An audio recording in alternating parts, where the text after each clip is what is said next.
De là à dire que c'est exactement le dupe du Tarte, franchement je ne suis absolument pas d'accord. Genre là j'ai fait mes ongles, il y a du fond de teint qui s'est transféré sur mes ongles quoi, mes ongles ne sont plus blancs. Donc ça vous le voyez pas mais alors moi je le vois et c'est vraiment dégueulasse.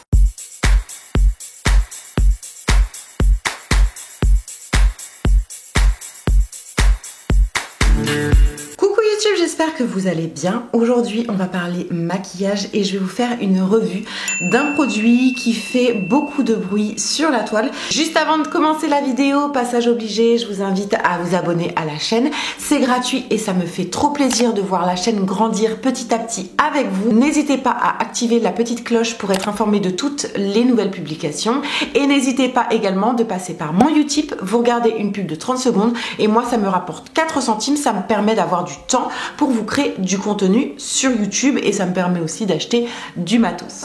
Aujourd'hui on va parler de l'anti-cerne de chez L'Oréal, donc c'est l'infaillible Morzane Concealer. Il est sorti il y a quelques temps. Ça fait maintenant plusieurs jours que je le teste, donc je peux vous donner mon avis global concernant cet anti-cerne. Est-ce que ça fait le buzz pour rien? Est-ce que ça vaut le coup? Bref, je vous dis tout ça dans la vidéo. Donc c'est un concealer assez épais qui a une forte couvrance et qui, je pense, est modulable. Moi, j'aime bien l'appliquer en légèreté et de l'estomper au doigt. J'ai testé de l'estomper au Beauty Blender et bizarrement, il a complètement figé et je sais pas comment expliquer le truc mais le rendu était vraiment vilain. C'est parti pour l'application du concealer. Voici comment il se présente et je viens l'appliquer directement en couche moyenne, hein, ni trop épaisse ni trop fine. Donc au niveau de la teinte on est parfait. Je sais pas si vous voyez bien, j'ai baissé un petit peu, excusez-moi pour le soleil. Voilà, ce sera peut-être mieux comme ça. Donc vous voyez qu'au niveau de la teinte, avant je prenais quelque chose de beaucoup trop clair pour mes cernes et je me suis rendu compte que j'aimais plus ça. Ce que je vais faire c'est que je le fonds au doigt directement. En plus avec l'effet un peu chaleur du doigt, bah, je trouve que le rendu est plus sympa. Et voilà, vous pouvez apercevoir que ça m'a éclairci le dessous de l'œil sans pour autant faire trop contraste avec le reste de mon corps.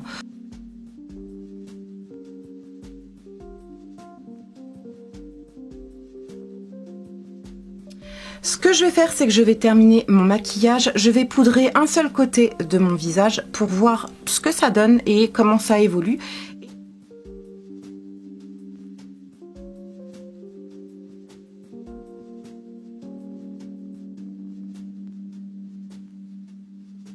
Il y a déjà des petits signes de faiblesse entre guillemets de ce côté, donc du côté où je n'ai pas poudré l'anti-cerne, donc je vous montre de plus près.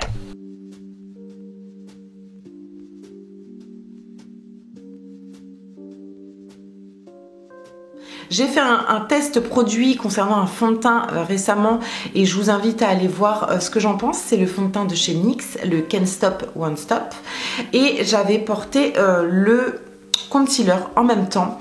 Autant le fond de teint s'est totalement désagrégé sous la chaleur, il n'existait plus, autant le concealer était toujours présent. Il a un petit peu bougé mais il était encore présent et il était encore visible, d'autant plus visible que je n'avais plus de fond de teint sur le visage. En termes de tenue, je peux dire qu'il tient plutôt bien.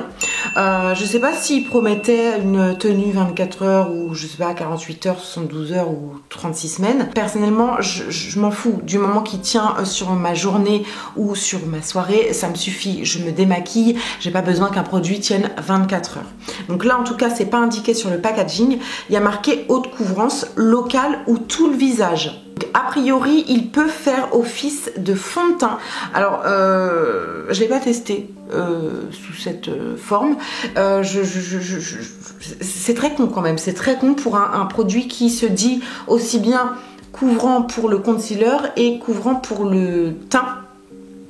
Je pense éventuellement vous faire un petit update dans cette vidéo pour vous intégrer mon avis avec l'utilisation en tant que fond de teint ou du moins sur le visage. Alors cette fois-ci on va tester le concealer sur le visage et au niveau de mes imperfections puisque je suis en train de voir ma tête. Oh, j'ai vraiment la tronche du matin, je suis encore gonflée. Il est quoi?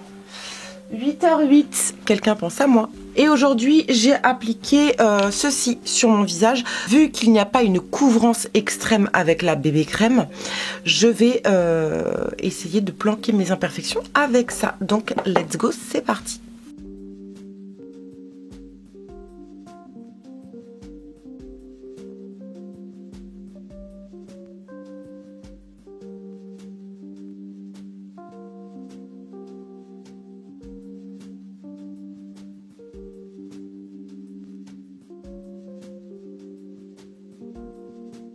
Donc ce que je peux dire au niveau de l'application du concealer, il s'étale plutôt bien et il est facilement étirable. Limite j'avais mis un petit peu trop de produit.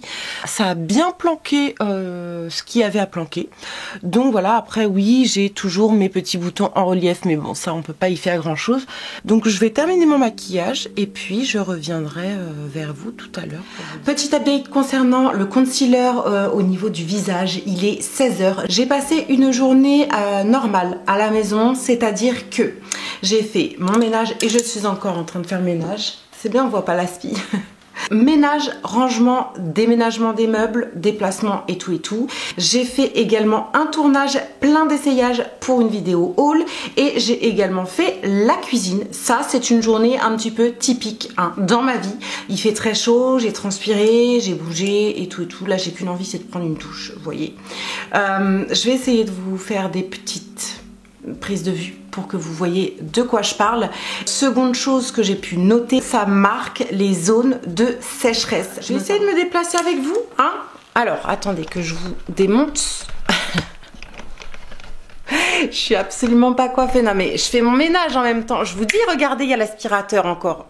Vous voyez, la lumière change et tout de suite, j'ai une peau beaucoup moins jolie.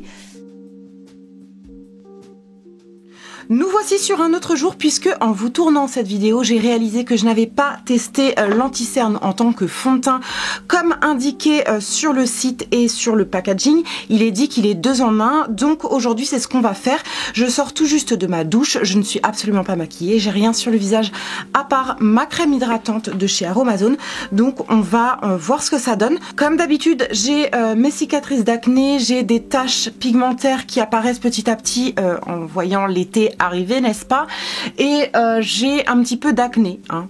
Ça va, c'est gentil, on va pas se plaindre. Donc c'est parti, je vais l'appliquer directement sur le visage. J'espère que vous voyez bien. C'est parti, déjà je l'applique grossièrement sur les zones que je souhaite camoufler. Là j'ai un bouton horrible, bien en relief.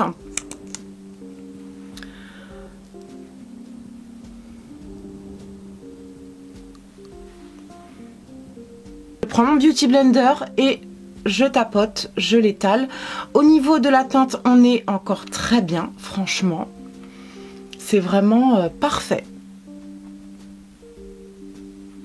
Je suis désolée pour la lumière, hein, je peux pas faire mieux. Ça sent la fleur chimique, vous voyez? J'aime pas du tout. Mais ça sent la fleur. Donc c'est pas désagréable non plus, quoi. Hein. Bref, donc là j'ai mis une fine couche juste histoire de planquer les premières imperfections. J'ai remis ma deuxième couche et je viens à nouveau tapoter au Beauty Blender.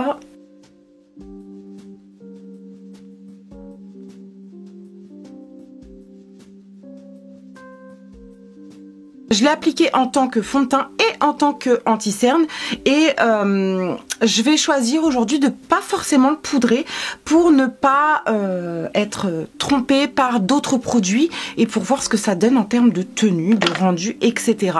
Pour conclure sur le concealer l'infaillible de chez L'Oréal, pour moi il a fait beaucoup trop de bruit par rapport à ce qu'il promet. Il va avoir une bonne couvrance et une bonne tenue en tant qu'anti-cerne, la couleur me convient plutôt bien et le rapport qualité-prix pour l'anti-cerne, franchement, je trouve ça quand même pas mal. Pour moi, le plus gros défaut de ce truc, et je l'ai entendu nulle part, c'est que il va y avoir cet effet matière, cet effet visible, cet effet cakey sur la peau dans la vraie vie. Et surtout, il va marquer les petits défauts du visage, les reliefs, les boutons, les imperfections tout simplement, et les ridules d'expression. Voilà. Donc je pense sincèrement que c'est un produit qui va convenir à certaines d'entre vous, mais pas à tout le monde, évidemment, mais comme finalement tous les produits. Et surtout, je tiens à préciser que pour moi, c'est pas un produit pour ma tranche d'âge. Voilà, je pense que ce n'est pas un produit stable et c'est un produit qui va se migrer là où vous voulez pas mettre l'accent en fait. Pour moi, ce produit, il est adapté aux peaux jeunes qui n'ont pas d'imperfections, qui n'ont pas de relief sur la peau et qui n'ont pas de défauts. Pour dépanner, oui, ce sera potable, mais pour le reste, en tant que fond de teint et correcteur quotidien, je dis non, non, non, passez votre chemin.